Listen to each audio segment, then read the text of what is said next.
What's up, guys? It's your boy Justin. Hope you're having a great day. I am not having a great day, as maybe you can tell from the background noise. So, turns out the X Games are here this week. So, there's basically no parking for us here. Yeah, it's kind of insane. But I'm gonna try to get in there, play some poker. I'll let you know how it goes. See ya.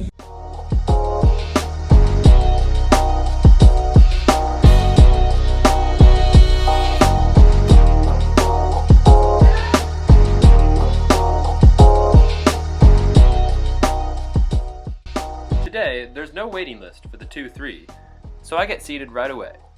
However, before I even play a single hand, I immediately table change, as I notice the table closest to the window has a bunch of players drinking, laughing, and giving off general fish vibes. Maybe it's just the smell of the ocean, but I'm about to find out. I get seated at this new table, and right away it appears my read on it being soft is correct. Several players at the table are here for the X Games, but are taking a break, playing some poker and having a lot of drinks and splashing around. Blinds are 2-3, but most people at the table are straddling to 6. And the guy to my direct left is blind raising to 12 pretty much every time when I straddle. Oh, and did I mention he bought me a beer as soon as I sat down? We're quickly becoming best friends. I buy in for 300, that's the max. In the first interesting hand, we're 7-handed and the straddle is on to $6. Low jack calls, and I look down on the button at ace queen off. Sorry Doyle, but this might as well be ace king in my book. I raise to $25, and the small blind and low jack both call. Flop comes down, 3 of diamonds, 4 of diamonds, 7 of clubs. Checks to me, and for some reason I bet. Don't try this at home, kids. Anyway, I bet 20 bucks. A small blind quickly folds. Then the other guy thinks for just a few seconds and raises the 60, telling me, "Your ace king is no good, buddy." Villain has clearly been having a few drinks and splashing around, but I believe him. Even if I don't believe him, I have ace high and basically no backdoor draws, so I pretend to have a tough decision for a few seconds before I inevitably muck. My opponent would later tell me he had a monster and misplayed it. Join the club, buddy. In the next hand of note, I am the straddle, and the intoxicated gentleman to my left blind raises to 12, per usual. Cutoff calls, and I look down at the beautiful 8-3 of diamonds. The Octo Crab is a legendary hand to begin with, but when it comes in the suited variety, it simply must be played at all costs. So I flick in the $6 more, and we head to a flop. Ace of diamonds, 5 of diamonds, king of hearts. Now if this isn't a good board to start bluffing at 3 ways out of position, I don't know what is.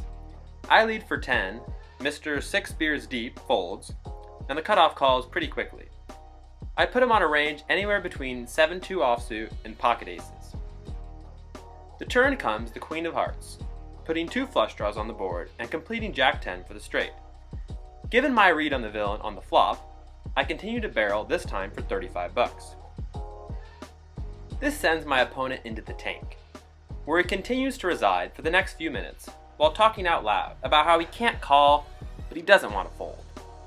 That sounds promising, but this fellow is also 6 or 7 beers deep at the moment, so I'm not sure if trying to bluff him off any sort of hand is the most GTO play in the world. Maybe I should have thought of that before double barrel bluffing with 8-3 suited out of position against a couple loose call-happy drunks. Or maybe I am just a poker genius as the cutoff emerges from the metaphorical tank to flash me a king before throwing his hand away. Small pot, but it feels good to win a hand, especially when you only have 8 high and a dream.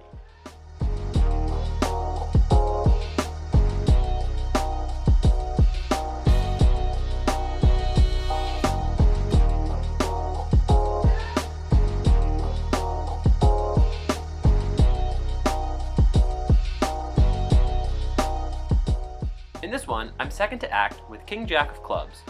After the under the gun folds, I make it 15, which is a standard open at these stakes. Only the big blind calls, who is probably the best player at the table, aside from myself, of course. He is on the older side of life, but plays pretty solid poker, even if he doesn't bluff a whole lot. Flop comes down, and it's pretty favorable. Jack of hearts, 10 of hearts, Jack of spades. Big blind checks, and we size up on this super connected wet board to 20 bucks. That's 66% pot for you nerds out there. The big blind calls. Turn is not so favorable, the 5 of hearts. Big blind checks. Now I'm sure the big blind has plenty of non-flush hands in his range, but it's going to be a lot harder to get more value versus the weaker hands, unless he somehow also has a jack. However, we can also deny equity for hands that are drawing, such as king queen or ace 10, or another ace x hand with the ace of hearts in it. Looking back on this, I like another bet, somewhere in the $35 to $50 range. We can check back 10x and worse trips, but I think with a hand as strong as king jack, we want to keep betting most of the time. But in game, I decide to check back for deception and pot control, but mostly because I'm a pussy. If you thought the flop was favorable, just wait till you see the river. The river card comes the king of hearts, putting 4 to a flush on board while giving me the absolute stone cold nuts. I'm really hoping the big blind does not look over at me, because I'm pretty sure he'll be able to see my heart thumping through my Lions jersey. Shout out number 3 Jack Fox, who happened to be the punter, ironically enough. Luckily, the big blind is busy staring at his chips, so he doesn't notice my excitement. He cuts out some chips and bets $60 that he will never see again. I take some time to figure out the ideal raise size. I have about 350 in my stack, so a jam could be reasonable. However, given the particular player I'm up against, I don't want to allow him to make a really tough fold if I jam for over 5x's bet. I end up settling on 200 as my raise size. Big blind immediately starts grumbling and asks me if I really have king jack. But he calls fairly quickly, showing the ace of hearts. So, I may have missed out on some value here, but I'm happy to rake in this pot of almost 500 bucks nonetheless. Alright guys, you're gonna really have to strap in for this hand. It's a doozy. All you GTO wizards and poker solver experts, this hand may not be for you. In fact, this vlog may not be for you. Consider checking out Rampage's vlog if you want lessons on how to play perfect poker. With that out of the way, let's get started. We once again find ourselves in the straddle position. What did he say? And my friend to my direct left, Mr. 8 beers deep by this point, blind raises as usual, but this time to $15 due to one of his friends egging him on. Despite the larger than usual blind raise size, 4 people call: the hijack, the cutoff, the button, and the small blind. So when it gets back to me and I look down at 7 of spades, 4 of clubs, what choice do I have? What else to do but mumble something something pot odds and call for $9 more? Bruh. We instantly get rewarded for our questionable play when the flop comes down 7 of diamonds, 4 of hearts, 8 of spades. I really don't want this to check through, so I lead for 35. Under the gun 1, blind raiser calls, the hijack calls, and the small blind calls.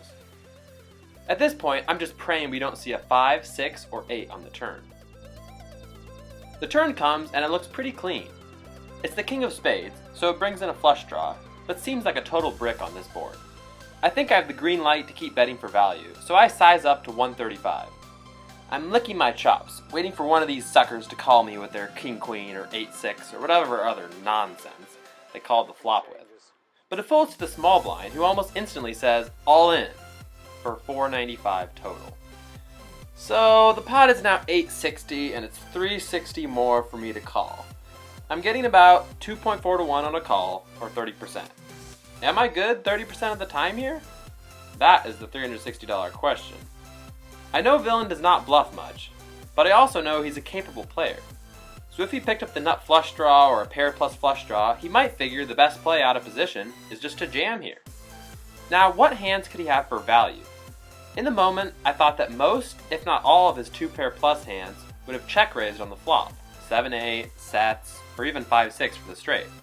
If I had those hands, I know I would be piling the money in on the flop. But could he have slow played a monster on the flop?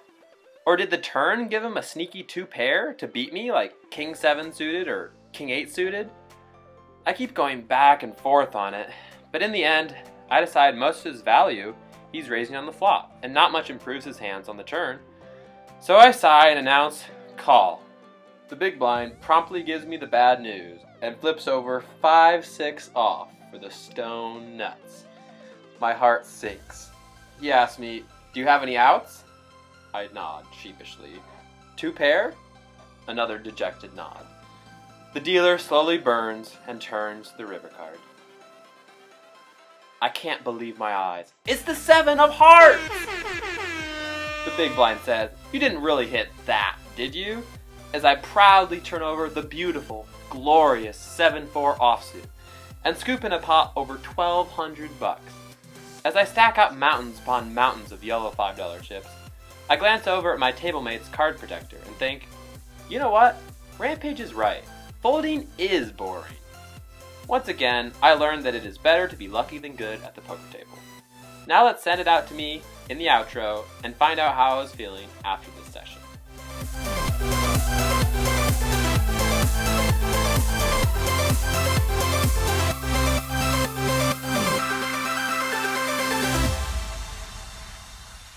Alright guys, so the moral of the story is get it in bad and suck out. That's what I did in a $1,300 pot. I had 4 outs with the 2 pair, against the flop straight, and got there on the river. Yeah, I didn't end up giving a few hundred back to the same guy. In another hand, I had ace queen offsuit, got it all in versus him. He had only $200. And he had aces, so I lost that one, but yeah, all in all a good day. Can't complain.